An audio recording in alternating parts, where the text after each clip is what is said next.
Awal Benteng Batavia, kota yang dibangun dengan takut dan mesiu. Pada awal abad ke-17, Batavia bukanlah kota yang damai. Di balik rawa-rawa berbau busuk dan sungai yang keruh, berdiri sebuah ambisi besar milik VOC, menguasai perdagangan Asia dengan kekuatan senjata. Benteng-benteng tidak dibangun sebagai pelindung kota, melainkan sebagai pernyataan kekuasaan, dingin, kokoh, dan tanpa belas kasihan. Hendrik van der Velde berdiri di atas tanggul tanah yang kelak akan menjadi dinding utama Benteng Batavia. Dengan gulungan peta di tangan, ia memandangi hamparan laut dan muara Sungai Ciliwung. Baginya, kota ini adalah sebuah papan catur. Setiap bastion, setiap meriam, harus ditempatkan dengan presisi. Sedikit saja kesalahan, Batavia bisa jatuh ke tangan musuh atau memberontak dari dalam. Benteng utama Batavia dibangun mengikuti gaya Eropa modern, bentuk bintang dengan sudut-sudut tajam agar meriam bisa menjangkau segala arah. Meriam-meriam perunggu didatangkan dari Belanda dan Malaka, diarahkan ke laut dan ke darat. Ironisnya, sebagian besar laras meriam justru menghadap ke pemukiman penduduk lokal. VOC lebih takut pada rakyatnya sendiri daripada ancaman dari laut. Di balik pembangunan itu, ribuan tangan bekerja tanpa suara. Raka, seorang pemuda pribumi, termasuk di antara mereka. Setiap hari ia mengangkut batu, tanah, dan kayu di bawah terik matahari. Ia melihat bagaimana benteng tumbuh sedikit demi sedikit, bukan sebagai pelindung, tapi sebagai penjara raksasa. Dari atas tembok, serdadu VOC mengawasi setiap gerak-gerik rakyat. Kapten Willem van Haastrecht, komandan meriam, adalah sosok yang paling disegani. Ia memastikan setiap senjata siap ditembakkan kapan saja. Meriam bukan hanya alat perang, tetapi alat intimidasi. Ledakan uji tembak sering dilakukan, bukan untuk latihan, melainkan untuk mengingatkan seluruh Batavia siapa yang berkuasa. Arsitektur benteng menjadi jantung sistem pertahanan kolonial. Kanal-kanal digali mengelilingi kota, meniru kota-kota di Belanda. Namun air yang menggenang di Batavia membawa penyakit, kematian, dan ketakutan. Benteng yang dimaksudkan untuk menjaga kota justru menciptakan penderitaan yang panjang. Pada tahun-tahun awal ini, pengaruh Jan Pieterszoon Koen masih terasa kuat. Visi militernya membentuk Batavia sebagai kota benteng total, tempat perdagangan dilindungi oleh moncong meriam. Hendrik tahu, selama benteng berdiri, VOC akan berkuasa. Namun ia juga menyadari satu hal, tembok setebal apapun tidak akan mampu membendung kebencian yang tumbuh di luar maupun di dalam kota. Dan di malam hari, saat angin laut menyapu dinding-dinding batu, Raka sering memandang meriam yang mengarah ke kampungnya sendiri. Ia belum tahu kapan, tetapi ia yakin, suatu hari, benteng ini tidak lagi menjadi simbol kejayaan, melainkan saksi keruntuhan. Meriam dan strategi perang VOC, menguasai laut, sungai, dan manusia. Pagi di Batavia selalu dimulai dengan dentang besi dan bau mesiu. Di balik kabut tipis yang menggantung di atas kanal, laras-laras meriam berdiri sebagai tulang punggung sistem pertahanan kota. Bagi VOC, kota ini bukan hanya pusat dagang, Batavia adalah benteng raksasa yang harus mampu menaklukkan laut, sungai, dan siapapun yang berani menentang kekuasaan mereka. Hendrik van der Velde kembali memeriksa peta pertahanan yang kini semakin kompleks. Benteng tidak lagi berdiri sendiri. Ia terhubung dengan baterai meriam pesisir, pos jaga di muara sungai, dan benteng-benteng kecil yang mengelilingi kota. Meriam ditempatkan berlapis, jarak tembak diukur, sudut elevasi disesuaikan, dan jalur pelayaran dipetakan hingga ke cakrawala. Kapten Willem van Haastrecht memahami satu hal penting. Siapa yang menguasai meriam, menguasai perdagangan. Setiap kapal yang memasuki pelabuhan Sunda Kelapa harus melewati garis tembak meriam VOC. Satu tembakan peringatan cukup untuk menghentikan niat melawan. Dua tembakan berarti kematian. Tidak ada negosiasi di bawah bayang-bayang laras besi. Meriam-meriam Batavia tidak hanya diarahkan ke laut. Sepanjang Sungai Ciliwung, artileri ditempatkan pada sudut-sudut strategis. Sungai yang seharusnya menjadi nadi kehidupan berubah menjadi koridor militer. Perahu-perahu lokal dipaksa berhenti dan diperiksa. Setiap barang, setiap orang, dicatat. Kota ini dijaga seperti gudang mesiu, siap meledak kapan saja. Di antara para pekerja yang mengangkat amunisi, Raka menyaksikan bagaimana meriam menjadi simbol kekuasaan mutlak. Ia melihat sendiri bagaimana satu desa di seberang sungai dibungkam hanya dengan ancaman tembakan. Tidak perlu peluru, cukup suara lontang-lantung laras yang diputar ke arah rumah-rumah bambu. Strategi VOC kejam namun efektif. Benteng utama berfungsi sebagai pusat komando, sementara meriam-meriam luar kota berperan sebagai garis pemutus.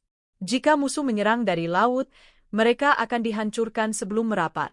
Jika pemberontakan muncul di darat, tembok kota dan artileri akan mengurungnya hingga kehabisan napas. Namun sistem ini menuntut harga mahal. Mesiu harus terus dipasok, logam harus dirawat, dan manusia harus siap menjadi korban. Penyakit merajalela di sekitar barat. Banyak serdadu Belanda gugur bukan oleh perang, melainkan oleh demam dan air kotor kanal.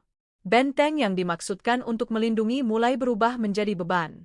Hendrik mulai menyadari retakan kecil dalam sistem yang ia bangun. Meriam dapat menundukkan kapal dan manusia, tetapi tidak bisa membeli kesetiaan.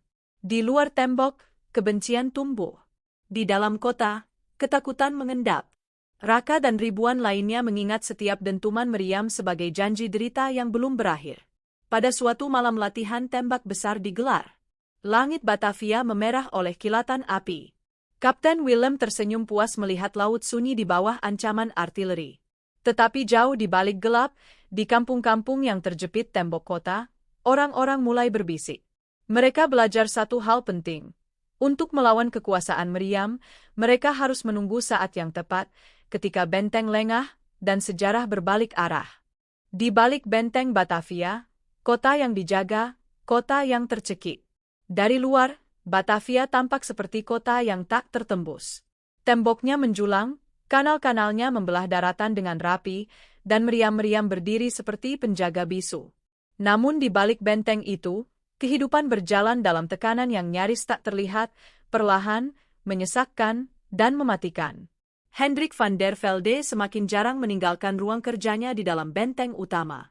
Peta-peta pertahanan yang dulu ia banggakan kini dipenuhi catatan kecil, laporan penyakit, kekurangan logistik, dan meningkatnya ketegangan sosial.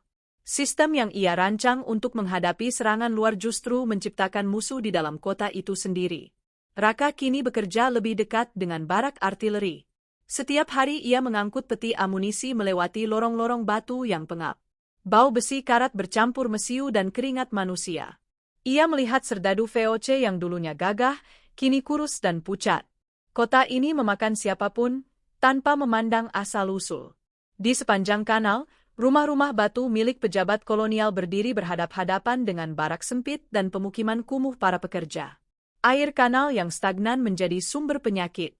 Demam, disentri, dan malaria menyebar, menjadikan Batavia dikenal sebagai kota kematian.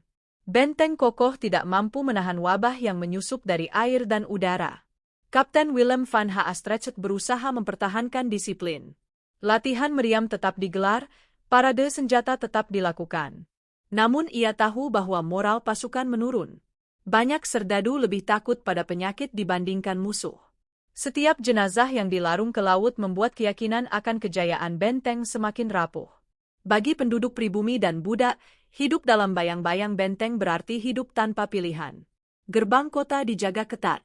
Keluar masuk memerlukan izin. Setiap malam, lonceng jam benteng menandai jam malam. Kota yang seharusnya hidup justru terkurung oleh pertahanannya sendiri. Raka mulai menyadari bahwa meriam dan tembok bukan satu-satunya alat kekuasaan VOC. Ketakutan adalah senjata utama. Ancaman tembakan, hukuman cambuk, dan eksekusi di depan umum menjaga kota tetap diam. Namun diam tidak berarti patuh. Di pasar-pasar kecil dan sudut gelap kanal, bisikan perlawanan mulai terdengar. Hendrik, yang dulunya percaya pada logika militer, kini dilanda keraguan. Ia melihat anak-anak bermain di bawah bayangan meriam, tumbuh dengan suara dentuman sebagai lagu pengantar tidur. Ia bertanya pada dirinya sendiri, benteng ini melindungi siapa sebenarnya? Suatu malam, kebakaran kecil terjadi di dekat gudang mesiu. Api berhasil dipadamkan sebelum menjalar, tetapi kepanikan menyebar. Bagi Kapten Willem, insiden ini adalah peringatan. Jika api bisa muncul dari dalam benteng, maka musuh sejati mungkin bukan datang dari laut. Di luar tembok, hujan turun membasahi tanah yang retak. Raka berdiri menatap benteng yang selama ini membelenggunya. Ia tahu, selama sistem pertahanan ini berdiri, Batavia akan tetap hidup dalam ketakutan. Namun ia juga merasakan sesuatu yang baru, sebuah keyakinan bahwa tekanan yang terlalu lama akan melahirkan ledakan. Benteng yang dibangun untuk mengendalikan manusia kini bergerak menuju takdirnya sendiri. Dan di balik dinding batu yang dingin itu, sejarah mulai bersiap menuliskan babak perlawanan. Retaknya benteng, pemberontakan, serangan, dan guncangan kekuasaan. Suatu saat, bahkan dinding batu setebal apapun akan mulai retak. Di Batavia, tahun-tahun ketegangan akhirnya mencapai titik didih. Dentuman meriam yang selama ini menjadi simbol kekuasaan VOC kini terdengar berbeda, bukan lagi peringatan, melainkan tanda kepanikan. Hendrik van der Velde menerima laporan demi laporan tentang gangguan di luar kota. Kapal-kapal dagang dari pelabuhan kecil sekitar Batavia enggan merapat. Jalur suplai mulai terhambat. Meriam memang masih berdiri tegak, tetapi tanpa logistik dan koordinasi yang stabil, pertahanan hanyalah ilusi. Di darat, desa-desa sekitar kota mulai menolak tunduk. Perahu-perahu kecil menyusuri sungai tanpa izin. Pos jaga diserang pada malam hari, cepat dan senyap. Kapten Willem van Haastrecht memerintahkan siaga penuh. Laras-laras meriam diputar menghadap daratan, sebuah pengakuan diam-diam bahwa ancaman utama kini datang dari rakyat yang selama ini ditekan.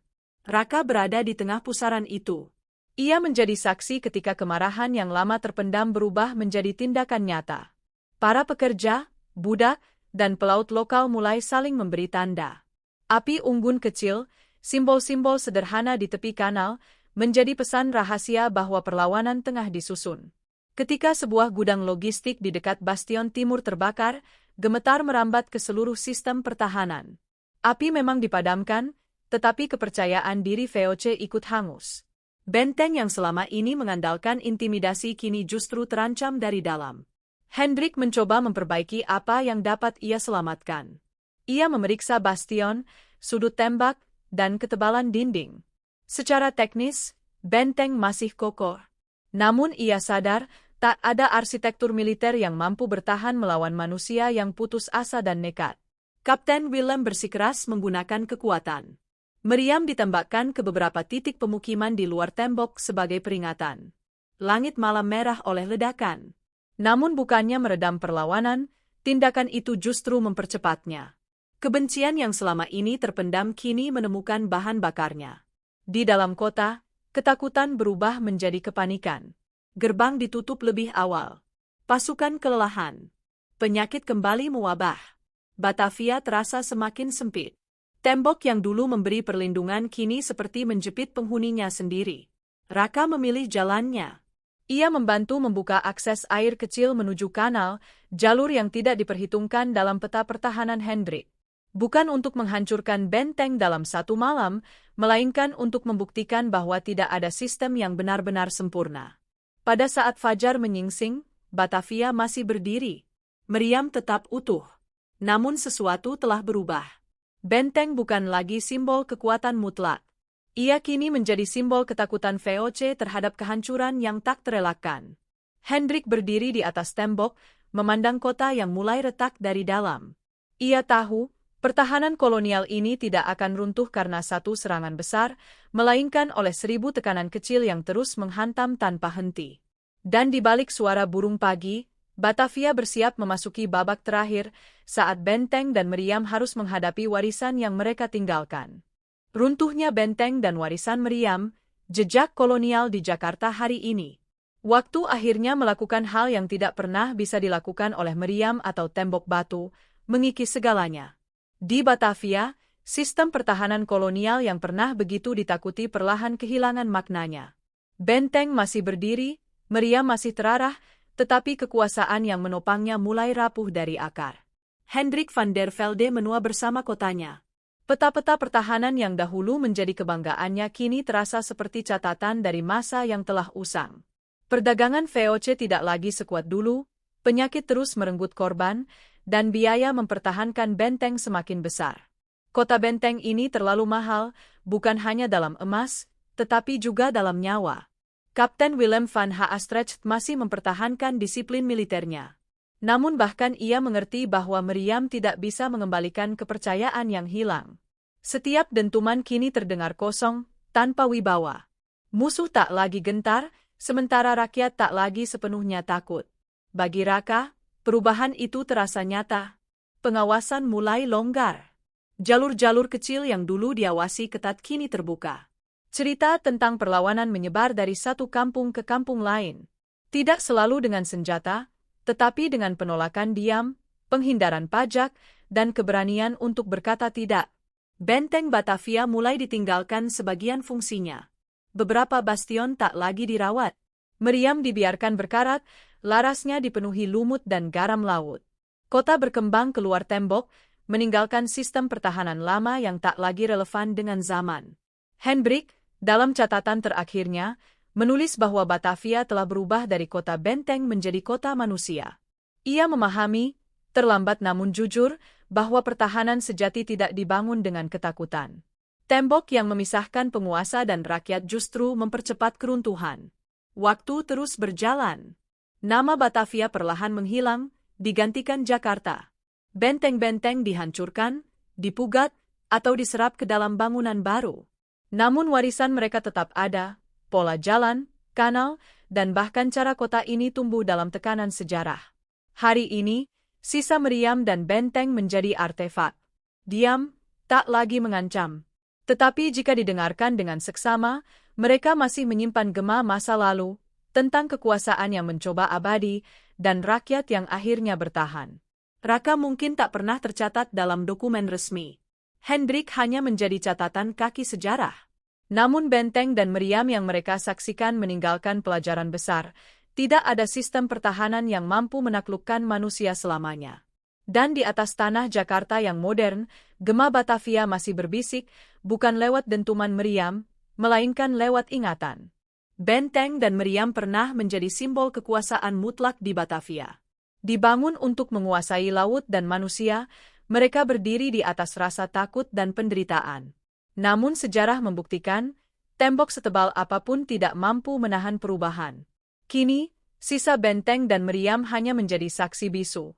Pengingat bahwa kekuasaan yang menindas selalu memiliki akhir, sementara ingatan kolektif sebuah kota akan terus hidup sepanjang zaman.